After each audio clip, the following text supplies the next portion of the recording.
که په مشکل په دې حل کېږي چې زه اوس حسیب ته کافر وایم، پاچا ته مشرک وایم، دې بل ته دهري وایم، په دې که مشکل حل کېدلی 20 کاله مو دا ټاپې یو په بل وهلي دي. مه کوئ دلته خلک درته ناست دي. په والله که دا مبارزه یې چې زه نجیب ستایم، په والله که دا مبارزه یې چې زه داود ستایم، په والله که دا مبارزه یې چی له موږ نه له نجیب نه پاتې دا خلک چې ستایي څه یې کړي دي افغانستان ته، له داود نه پاتې خلک چې داود ستایي څه یې کړي افغانستان ته، څوک چې ملا عمر ستایي څه یې کړي دي افغانستان ته. راځئ اوس څه کوئ؟ دا اوس ما درته ویلې پاچا صاحب ما او تا ناستو په غونډه کې چې موږ به د مس عینک مس باس خپل معدن موږ نسو ویستلی. بایسکل جوړ که بایسکل نړۍ چیرته لاړه د بایسکل ټایر په افغانستان کې نه جوړیږي. که څوک وایي زه یې جوړولی سم راځئ چې زه انعام ورکوم. موږ د بایسکل ټایر نسو جوړولی، موږ ریړۍ جوړو، ریړۍ ټایر یې نسو جوړولی. راجګېږو نجیب ښه سړی ده، نجیب بد سړی ده، داود ښه سړی ده، داود بد سړی ده، ملا عمر ښه سړی ده، ملا عمر بد سړی ده. ولې داسې کوئ؟ په خپله زمینه توهین ته برابروئ. په والله چې څوک ملا عمر ته توهین کوي زه نشم برداشت کولی. ما د هغه ملنګي د هغه هیواد ته خدمت، هغه چې د قدرت جزیرې وي او همدغه ملا عمر راجګ سو، هلک هلک ته نه وادېده، کابل په کنډواله بدل نه سو، پیغلو له مکرویانونو نه ځان نه اچوه، وحشت او بربریت د قدرت جزیرې نه وې، په کابل کې 7 تنظیمونه یو بل نه ویسته. خو مونږ ولیدل چې طالبان راغله، خلکو یې ګلان په غاړه کې اچوه، دغه طالبانو ته یې د رحمت فرښتې ویلې، کمونیست نه نیولې، تر سیکولره ټول د طالب په څنګ کې ولاړو. ولې چې دا کار بل چا نه شو کولی. اوس هم په افغانستان کې سرتاسري نظام ده. اول زه موږ خپل اتحاد او اتفاق ته اور ورکوو.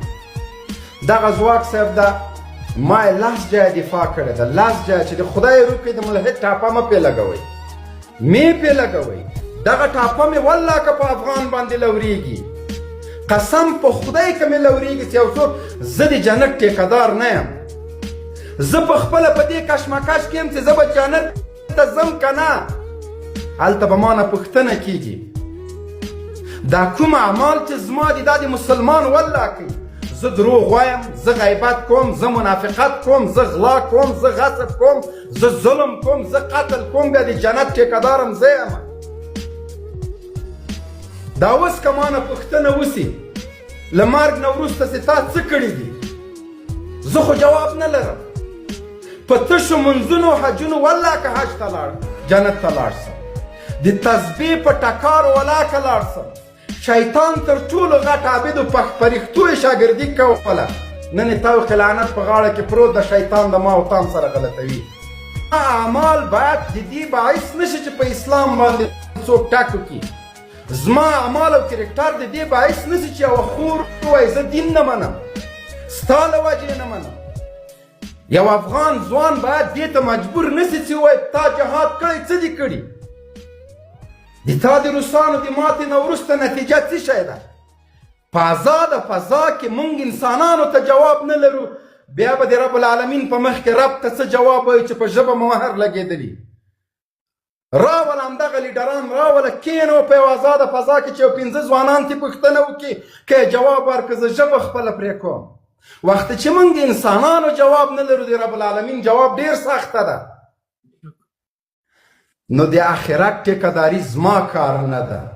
زما کار دا ده چې خپل اعمال سم کړم، زما کار دا ده چې خپل ګریوان ته وګورم، زما کار دا ده چې خپله خیانت ونه کړم، زما کار دا ده چې حاکمیت مې په لاس کې وي، د ما د حاکمیت لاندې یو څوک مظلوم واقع نشي، په چا ظلم ونه شي. دا خو پرېږده چې زه خپله ظلم وکړم.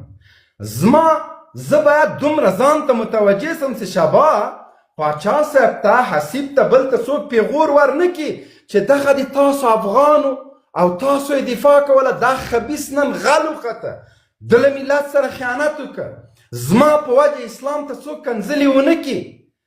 زه ځان نه اصلاح کوم، څوک چې په ما نقد کوي هغه اصلاح کوم.